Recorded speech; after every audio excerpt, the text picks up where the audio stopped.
for speeding, but that's what we're running into. Now, that's not somebody who's a resident of ours, but this is what we're encountering with people using these as cut-throughs, and that's what that person was doing. So I walked over to the guy and just asked him, I said, where are you going? And he says, oh, I'm going over to Harleysville. He was coming from Potsdam. So, you know, this is what we're going to try and do, especially weather cooperating with us, and it's nice. That also brings out the kids, the walkers, people with their dogs, and we just want to make sure that everybody's going to get home safe. Brian, Bill, 11 Ziegler over. I want to thank you for now 15 years. And we requested this, and finally it's come to fruition. And unfortunately, having 4 boys, none of them were ever seriously injured on our property. But I would like to also, at this time, if someone hasn't reported this young man, he's insane. He's in a gray neon with now a straight pipe on the rear. Can never catch his license plate because he is going so fast. But he is now tooling around our township as if this is his racing lane and uses our street as his jet set. I also thought that in the state of Pennsylvania, if someone was going twice the speed limit, that their license could be impounded immediately. I think some of these people that are doing these super excessive, that be an option on the table. Well, what happens, just to be clear, if you're stopped and you are, say, doubling, tripling the speed limit, you know, you get into the realm where you have a PennDOT hearing. And it's actually a process where you go in front of a hearing examiner who listens to the facts, and you're talking at that point, in addition to the fineage, you know, lengthy suspension time to the driving privilege, and it's usually taken there at the hearing. That's what my experience has been when I've attended these as an officer. But as I said, there's a good chance, and these two new guys that we hired were exactly the breath of fresh air that we needed. They're young, they're aggressive, they're eager to get out there. I suggest to all you guys, if you haven't met them, say hi. They're extremely friendly, but they are out there day in and day out hammering away, and I can't thank them enough because they came really at a time that we needed it. And the other thing is that now it's kind of redirected administration to say, you know what, I need to start doing what I can to support these guys. We're going to get the signs up, and we're allowing the time for these guys to go out because we do have other issues that are drawing us in different directions. And with one thing that is nice is as we've started to grow here a little bit, I can delegate some of these things. You know, Dave Milligan is handling 90% of our criminal work, while these guys can go out and concentrate on the traffic enforcement and handling the calls. So I think we're going in the right direction. Scott? My name is Scott Powell, 102 Schwenk Road. Nobody has mentioned Schwenk Road yet. The cut-throughs are big time. Schwenk Road is falling apart, which I will get to that later. And it's from a contractor taking down those trees, destroying it. Now people are whizzing down that road. They're flying over the hill. And actually, I can hear the cars up at my house, and I'm 400 some feet away. I can hear them bombing them out sometimes as they come over the hill. Now, if people walk up that street because they're trying to make it like a park, you know, trying to make it nice, there's people walking up there all the time. There's kids up there with their toys all the time. Nobody's, I haven't heard anything about it yet, but that street right there, right now is a problem. The holes are on the right-hand side. The people are whizzing down that street. I have hit that pothole hundreds of times on the right-hand side, all 16 of them. The contractor is forced it now. The road is being destroyed on the left-hand side because the people are avoiding it. And they're avoiding you at high rates of speed. Something has to be done with the road, which I will get to later. But I understand what you're saying. They are cutting through, and we're probably double our traffic right now because we're the cut through to get to over the bridge. So basically what you're recommending, just so that I'm clear, is roadway improvements, make things better, and then enforcement. Right. Okay.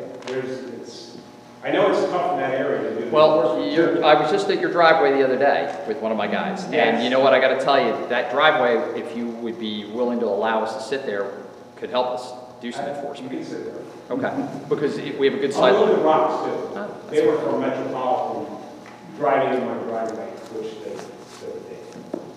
I'll move. Okay.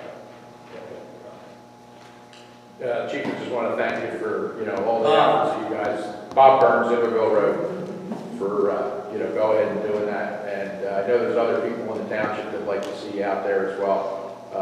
Meng Road, Little Road, obviously Southwood Station, which Warren did brought up. A lot of people have brought up to me Southwood Station and Colonial with the influx of traffic. Well, as I said, these new guys we hired are very hungry, and they're looking for direction, so we're gonna start putting them in these spots, and you should see them out there. And to mention what Brian was talking about, the guy in the silver neon, I believe both Officer Rinker and Corporal Milligan have both talked to him. He lives on Riverside Road. Okay. I can hear him coming. He obviously must know that I'm one of the ones that bitch, so he kind of now slows down. But as soon as he gets past my house and goes down the corner towards Brian's house, I can hear him going all the way down the road. Okay. I'll talk to Rinker, Milligan's away, but I'll talk to Rinker and get some information on that. Thank you. Scott? Scott Kyle, 102 Spring Road. Our street was hit the other day, last Thursday in the morning. There was a kid riding around on a bike. He's about 5'9", 5'6", 5'9". My wife said his head was over the top of our Jeep Cherokee, because she came out the door, kept the dogs in the house, which they could have him, and he came out the door in front of him. He had wavy black hair like he just woke up. He wore a black muscle shirt. He wore black shorts, white socks, white sneakers. He started walking back down, or got out of the car, started walking back down the driveway. She went out to the edge of the walkway, and he started running down the end of the driveway. Earlier. Now, I heard these things have been happening all the time, but nobody's talking about this. We're giving out papers now. I want everybody to know, because this kid is up at 5 o'clock in the morning. He waited till I left the driveway. I was watering the horse at 5 o'clock in the morning. Our neighbor, Joe, was driving down the street, seeing this kid driving around on a bike at 5 o'clock in the morning. He went down your lane. He went down your lane to avoid us. He waited till I was on the horses. I went out the driveway. That's when he came to my driveway. The end of my driveway, about 25 feet off, the grass is disturbed on the left-hand side, like someone laid their bike down there. And they ran down there real quick to get out, because he has my daughter's wallet. He took her wallet and all her stuff. Scott, I want to tell you that and in fact, I have to speak with Officer Fields. He was the one that was out and talked with your wife, and then I stopped over briefly. But somebody called us, and we have a name that we believe was somebody that we dealt with back in the day, who's now apparently back here, and we're following up on that. Corporal Milligan is planning on going out and tracking him down when he returns. So I can't say 100% that that's who it is, but it sounds very familiar. We pulled up some old booking photos of the guy. It looks like it might be a possible lead. So we'll get those out and maybe have your wife take a look. I leave the house earlier, and I drive around where it's going. The person is If anybody homeless. sees me in the morning, we'll stand up and do it for a reason. Yeah, but if this is the same person we're speaking of, the person's homeless. So that bike is it. You know, that's the transportation. That's how they get around. So, but we're going to keep working on that, and I will get a photograph out to your wife. Take a look at it. Okay. Chief, one thing, I had some people on Colonial Road. Do you have any complaints up there with trucks? You know, nothing recently. Okay. I mean, but I have several years ago. Lavari must be cutting across there Okay. from the quarry to get over to the turnpike. Okay. A couple people there in Colonial said that on the mess bins they were run off the road. By the trucks. And they are Lavari trucks. Okay. So That's maybe you might be able to just nip it by calling the quarry and tell them yeah. to stay off the road. That sounds like a good idea. That's No, I agree. So, okay.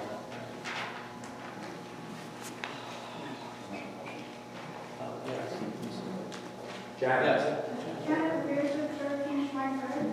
I have a second what Scott said about the condition of Schwank Road.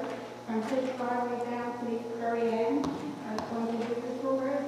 It's so broken up that these contractors with these lawnmowers or these landscape people come down there. The noise is horrendous. You can hear it from his driveway all the way down to Liverpool Road. And it's continuous because the roads are broken up. It's just rattles, all this stuff rattles going down the road. I just want to say, what you said that there is an Is Metropolitan responsible for that damage they go to the road?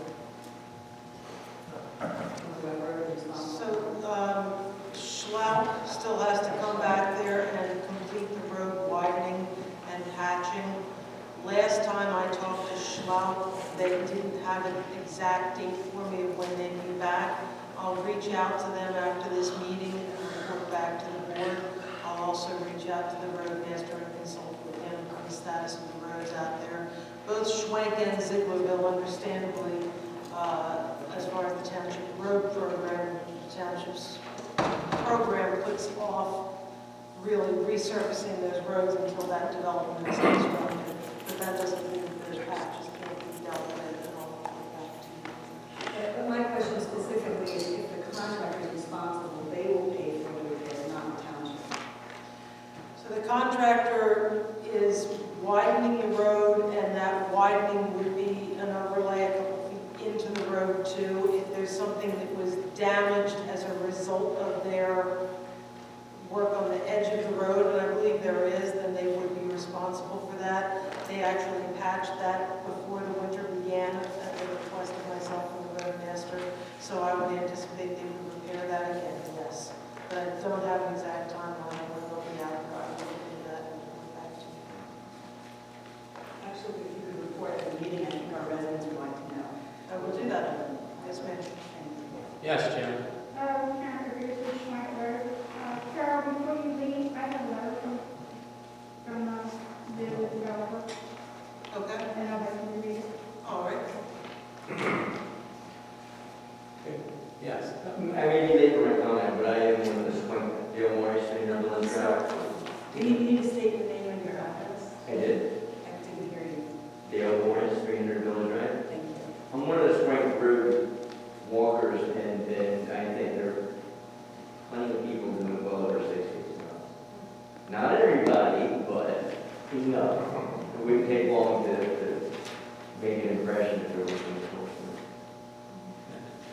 Thank you. Okay, moving on. Township manager. Eric. Thank you. Over the last 3-4 weeks, I've reached out to 5 different companies and inviting them to submit a proposal to fix our air conditioning. I am pleased to report that I've received 3 proposals, one from Indian Valley Mechanical out of Harleysville in the amount of $16,750. The second, IT Landis, also out of Harleysville, in the amount of $15,823. And finally, Tustin Group, in the amount of $14,290. And if it's the pleasure of the board, I recommend you approve the township manager executing the contract with Tustin Group to finally fix our air conditioning system. Somebody click second. I will move, I will make that resolution. Any questions? I have a question. When did you? Can they start tomorrow? This is a busy season. I'll try to do the best I can. Okay, I'll do the best I can. With that one. Vote. I'm here too. Mr. Chairman, on the fire police requests, if you don't mind, there's several of them. I'll run through all of them and then you can make a motion if that's okay. First request from the Collegeville Police Department. They need special fire police to help with their annual Collegeville Fire Company Car Show. That'll be held Sunday, August 11th from 7 a.m. to 5 p.m. Secondly, the Perkiomen Valley School West. It's Meet the Teachers Night on Tuesday, September the 10th. They'll need help from 7 to 9 p.m. Next, the Limmer Township Police Department. There's the annual Waltz Golf Farm fireworks display, held of course on July the 4th from 6:30 to 11. Upper Salford Township Board of Supervisors is requesting you approve fire police for their Big Bad Bonfire event at Spring Mountain Ski Area. That'll be held Saturday, October the 12th. Upper Salford Township Board of Supervisors are involved with the 58th Annual Philadelphia Folk Festival and are requesting special fire police assistance on Thursday, August the 15th from 8 a.m. until around noon. And finally, yet again, Upper Salford Township, the Old Goshen Hoppin', did I pronounce that right? Oyster picnic on Saturday, September the 7th, from 11 a.m. till about 6 p.m. with a rain date of September. Were these emailed over to the fire? Yeah, they're original. Yes, sir. Do we have a motion to second?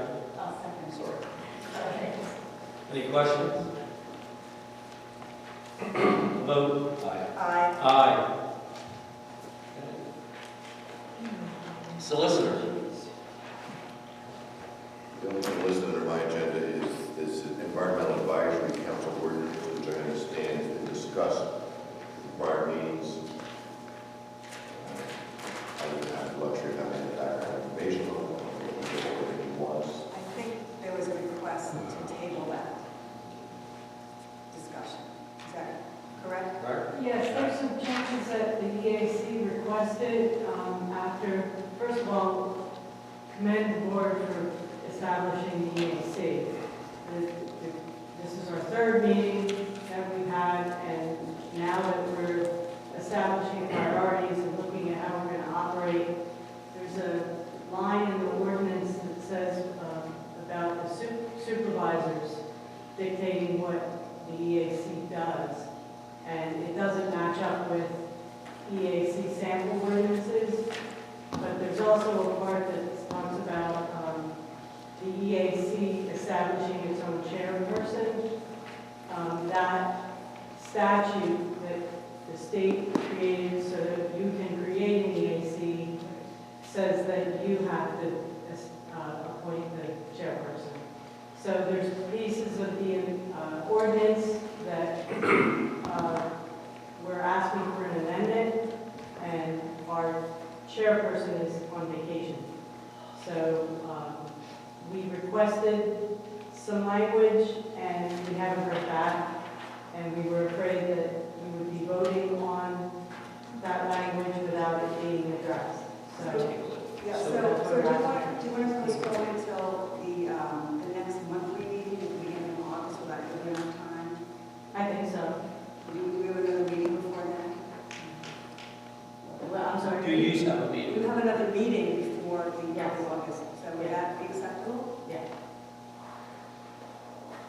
All right, motion to table it? Second. Any questions? A vote? Aye.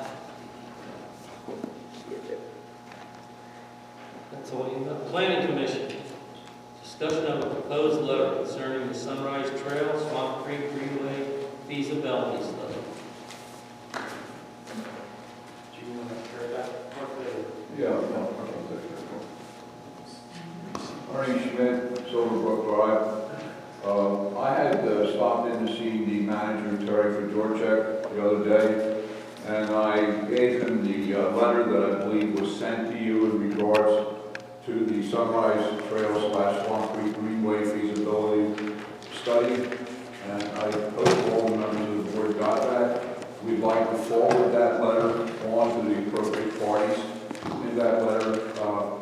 We'd like to have it get to the Montgomery County Planning Commission by this Friday with a holiday weekend. Phil has said that if we get it approved tonight, he will hand deliver it to the Montgomery County Planning Commission. So I see no reason, unless you have a reason, that you don't want to approve the letter being sent, but it was endorsed by the members of the Planning Commission, and we'd like to see it move forward. There was some stuff added into this though, not just the trail feasibility. There's stuff added in for Lower Frederick trails. No, what is reflected in there are deficiencies that we saw in the plan that was presented as the one that is going up for adoption. And we felt as a commission that not to have those issues addressed and present in the plan would make it a lesser plan and certainly one that would not benefit our township in the long run.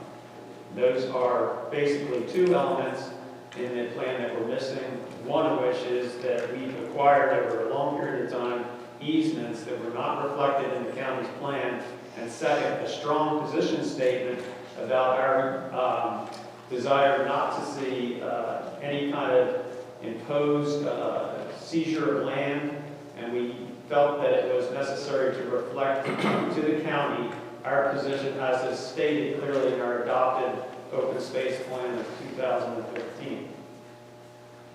Okay, so here it says, the plan should be referenced. The Lower Frederick Township adopted open space plans, trail acquisition statement.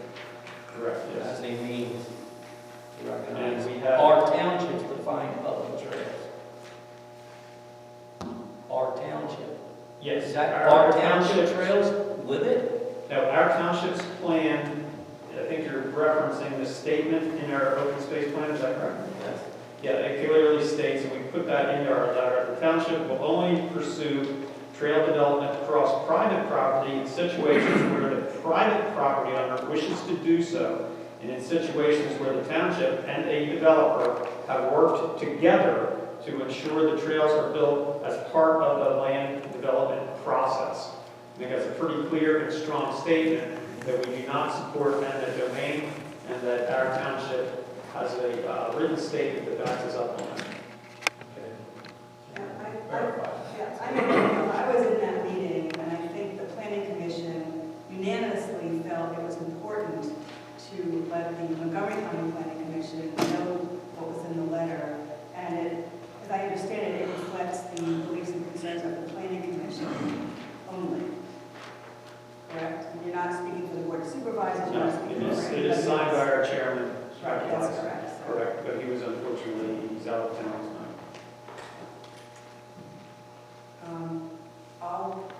I will move that we, what do you want to do? To allow you to send a letter to the planning commission? The open space coordinator of the Montgomery County Planning Commission. Henry Scott. Correct, yes. Second. Any questions? A vote? Aye. Thank you very much. I'll carry Chris to the review of the meeting on the 20th. We had a meeting on June the 20th, the planning commission met.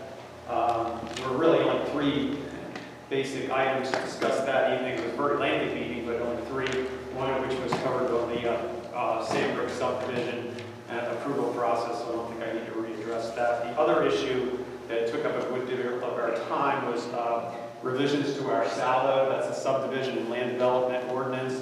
In May, I believe it was May, we had invited Warren Jacobs, who's on our EAC and Parks and Recreation Board, as well as a certified arborist, to speak to issues about plantings in the development phase of a project, and how we can best ensure that those plantings are successful and meet the objectives of our ordinances and goals of the township. We reviewed some notes that Warren had made about the ordinance and some areas he felt were deficient and could be improved. Unfortunately, our county planner was not present that evening, so after an extensive discussion of different aspects of revisions, we felt that we would authorize and suggest that Warren get in touch with our county planner and look at developing text language which we could review, and then make recommendations to the Board of Supervisors to ultimately approve if they wish to do so. So that was the second